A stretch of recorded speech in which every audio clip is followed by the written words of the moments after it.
The forum this year is sort of the theme is globalization 4.0. There are a lot of questions about a lot of values and about democracy and so on and so forth, but also about globalization, what that means. When you say, my country first, that has consequences in terms of trade, in terms of where people put their operations, etc. That is a short-term issue, which is a very serious issue. I think there's a longer-term issue that is being less discussed, and that is in China right now. The way AI is applied and machine learning is applied is almost breathtaking. Now, China has almost 1.4 billion people. They're almost all, I mean, much more than almost any other place, constantly on their phones. And the kind of super apps that I mentioned earlier are collecting, managing, putting together data. It's as close as you can imagine a segment of one. And it takes information from all aspects of your life, and in China you can do that. In the West, you can't quite do it in the same way. It takes information from all aspects of your life, from everything that you do online, everything you do offline. The shopping offline, it's all captured in the same way. It all comes together and allows you to have interesting services, to have a different shopping experience, to pay your bills to the government on WeChat. And so they're actually advancing very fast. The West, there are two things that have happened. One, there are really privacy issues which people are discussing but haven't quite been resolved. But I'm not sure everybody will be willing to share that amount of data. In fact, China is beginning to export those technologies. There are companies that have those technologies, and they're beginning to export it to countries that where they make it affordable, they can afford to get it. And so you can begin to think about how there could be. I think some people have talked about splinternet as opposed to internet, sort of the Chinese way, if you will, in some other countries, versus the way, at least for now, the West is doing it. And it's going to be hard to catch up to the abilities that China is developing in this aspect, because we have some issues that we haven't resolved. Those issues of governance of those companies, and that is the way we've developed. So it would be difficult even under any other condition. But that is food for thought when you think about globalization 4.0.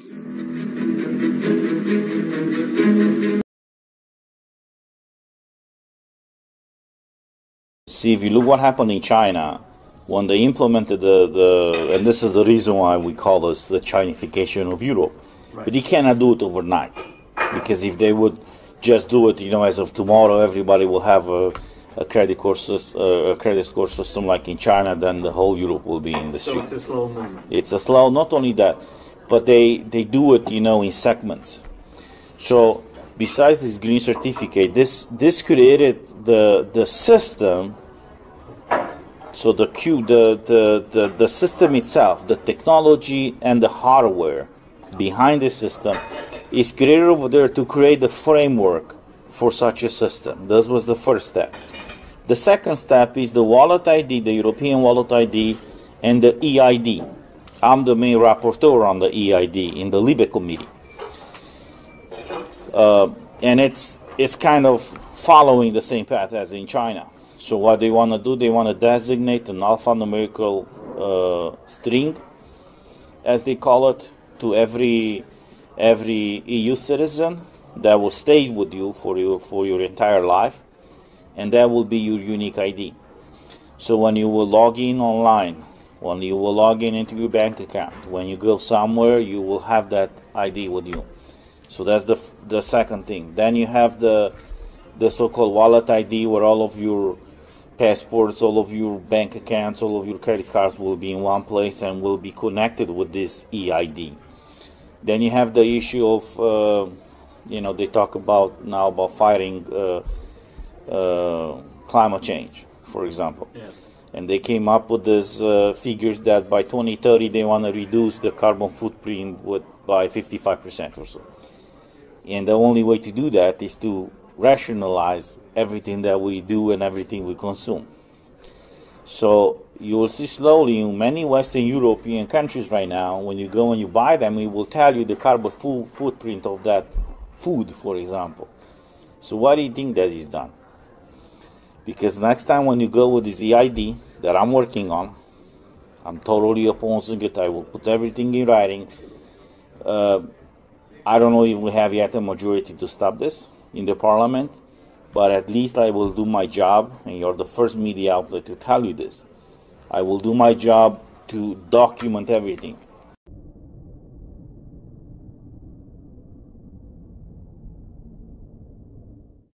I'm standing right outside of the European Parliament in Brussels, where Jewish leaders from communities from all across Europe have gathered here in order to form the first ever Jewish European Parliament.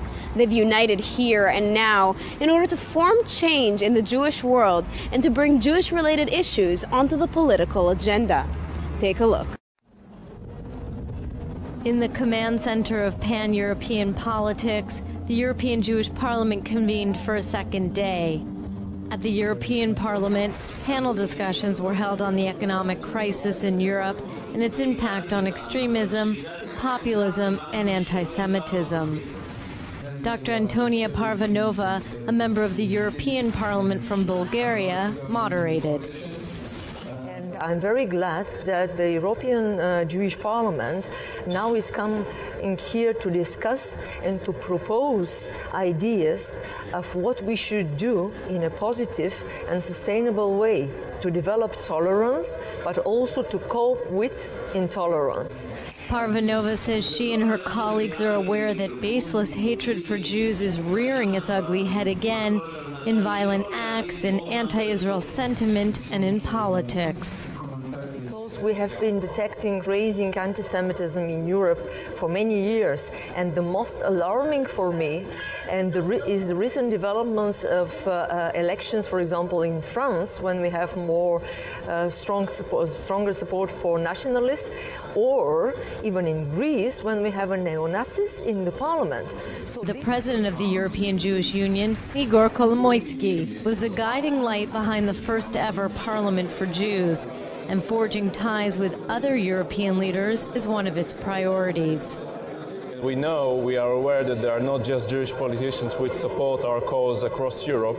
There are many good friends of Israel. For instance, there is the European Friends of Israel in the European Parliament. It's an initiative which started a couple of years ago. I hope it will be a beginning of good cooperation between the communities, between the different Jewish organizations in Europe, and between the organization at the Jewish Parliament and the European government and the European organization that may help us to provide some solutions for problems that existing in the Jewish life and in the global life of Europe.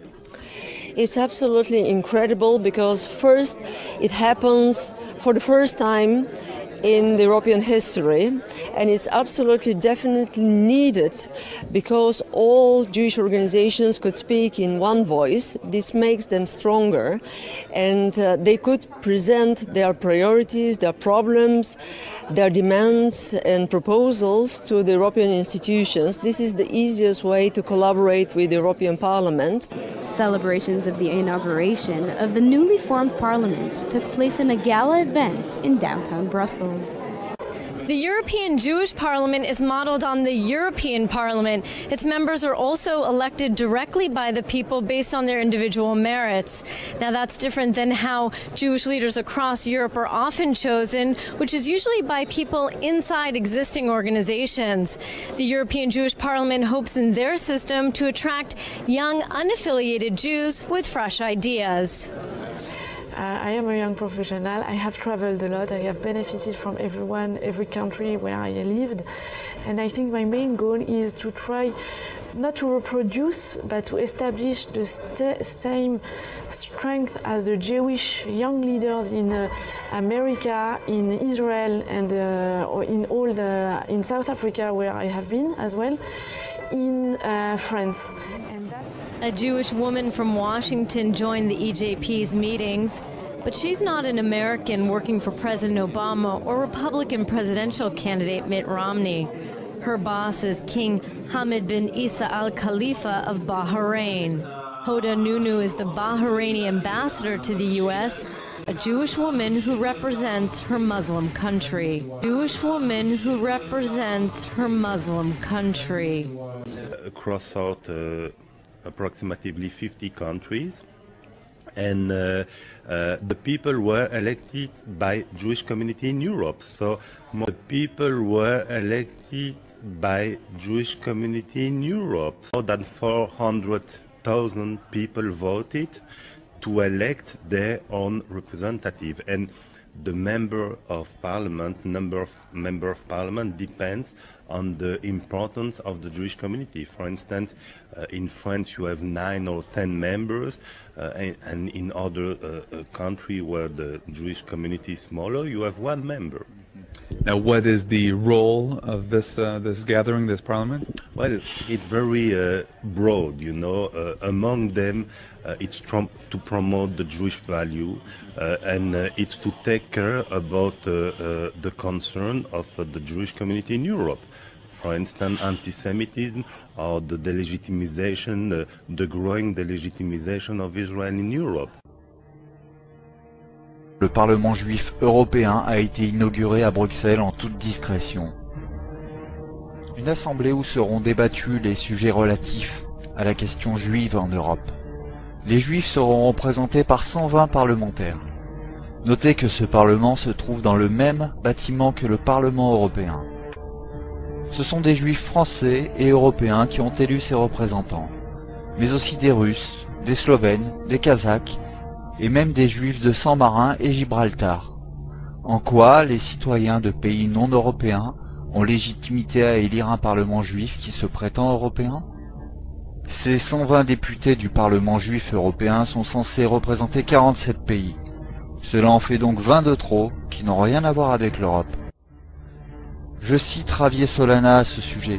La phrase a été prononcée mercredi 21 octobre 2009 à Jérusalem. Israël, permettez-moi de le dire, est un membre de l'Union européenne sans être membre de ses institutions. L'État juif, a-t-il souligné, est partie prenante à tous les programmes de l'Europe des 27, notamment dans les domaines de la recherche et de la technologie. Il poursuit, aucun pays hors du continent n'a le type de relation qu'Israël entretient avec l'Union européenne.